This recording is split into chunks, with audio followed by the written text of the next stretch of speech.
ಚಳಿಗಾಲದಲ್ಲಿ ಮಾರುಕಟ್ಟೆಯ ದರ್ಬಾರ್ ಕಿಂಗ್ ಎಂದರೆ ಅದು ಅವರೆಕಾಯಿ. ಅವರೆ ಬೇಳೆಯಲ್ಲಿ ತರಾವರಿ ಅಡುಗೆ ಮಾಡಬಹುದು. ಆದರೆ ಉಪ್ಪಿಟ್ಟನ್ನು ಇಷ್ಟಪಡದ ಜನರಿಗೂ ಇಷ್ಟವಾಗುವಂಥ ಅವರೆ ಬೇಳೆ ಉಪ್ಪಿಟ್ಟು ಮಾಡಿದ್ರೆ ಹೇಗಿರುತ್ತೆ ನೋಡುವ ಬನ್ನಿ.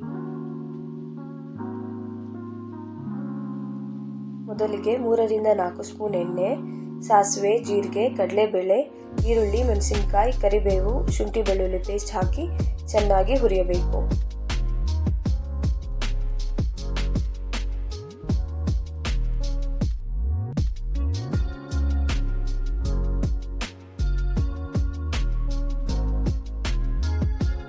ಒಗ್ಗರಣೆ ಬೆಂದ ನಂತರ ಕಿತ್ತುಕಿದ ಅವರೆ ಬೇಳೆಯನ್ನು ಹಾಕಿ ಚೆನ್ನಾಗಿ ಹುರಿಯಬೇಕು.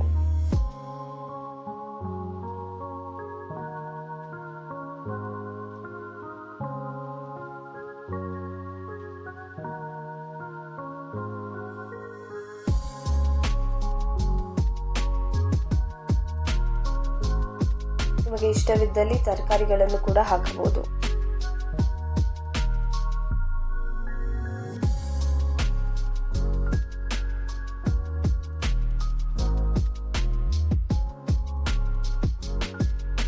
ಒಂದು ಕಪ್ ರವೆಗೆ 2 ಗ್ಲಾಸ್ ನೀರಿನ ಅಳತೆ.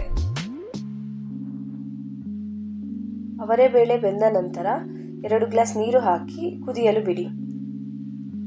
ನೀರು ಕುದ್ದ ನಂತರ ರುಚಿಗೆ ತಕ್ಕಷ್ಟು ಉಪ್ಪು ಹಾಕಿ ರವೆಯನ್ನು ಹಾಕಿ ಲಿಡ್ ಕ್ಲೋಸ್ ಮಾಡಿ 5-6 ನಿಮಿಷ ಬೇಯಲು ಬಿಡಿ.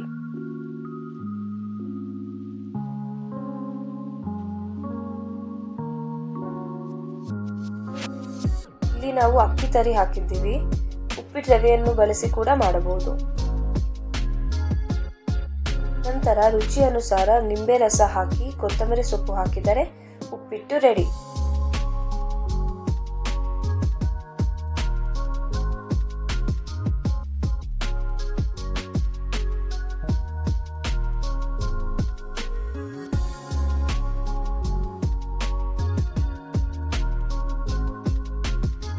ಈ ರೆಸಿಪಿ ಇಷ್ಟವಾದಲ್ಲಿ ನಿಮ್ಮ ಫ್ರೆಂಡ್ಸ್ಗೆ ಶೇರ್ ಮಾಡಿ ಹಾಗೂ ನೀವು ಟ್ರೈ ಮಾಡಿ ಹೇಗೆ ಬಂತು ಅಂತ ಕಮೆಂಟ್ ಮಾಡಿ ತಿಳಿಸಿ.